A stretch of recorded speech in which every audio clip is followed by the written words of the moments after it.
In a Counter-Strike match, information can mean the difference between success or failure. As a result, smoke grenades have become a cornerstone of team tactics. With Counter-Strike 2's new game engine, we've evolved smokes and made them dynamic. Smoke grenades now create volumetric 3D objects that live in the world. Now, not only do all players see the same smoke regardless of position, but the smoke can interact with the environment in interesting ways. It reacts to lighting, grows to fill spaces naturally. The shape of the smoke cloud can be pushed and carved by bullets and grenades. In Counter-Strike 2, smoke grenades provide even more tactical opportunities. They're just going to look and play better.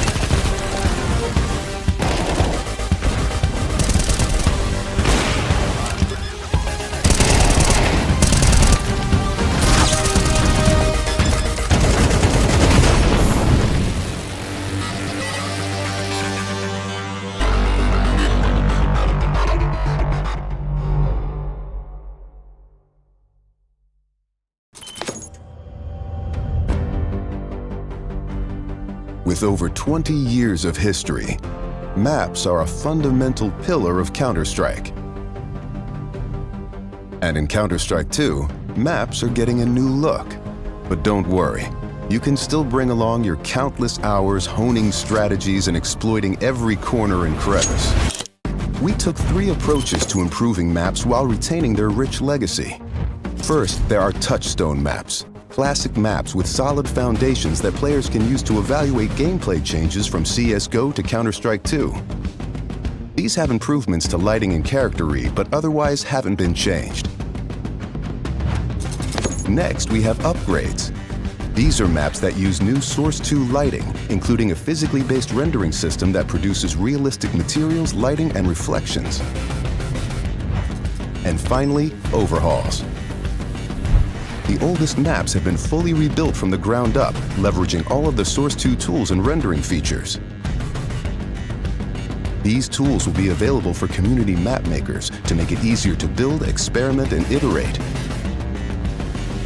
With upgrades to lighting, player read, and materials in Counter-Strike 2, even the familiar will feel brand new.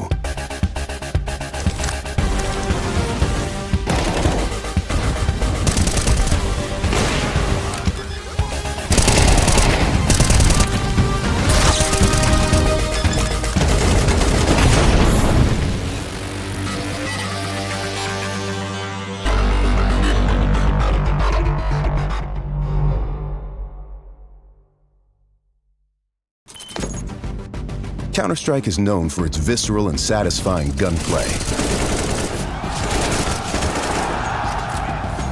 Now, firing a weapon looks pretty simple. You click your mouse, your character shoots, your target takes damage. But there's a lot more happening behind the scenes. In previous versions of Counter-Strike, the game only evaluated moving and shooting in discrete time intervals, or ticks, and time between those ticks didn't exist. For the most part, the experience was seamless. But sometimes those milliseconds between click and tick could be the difference between landing or missing your shot.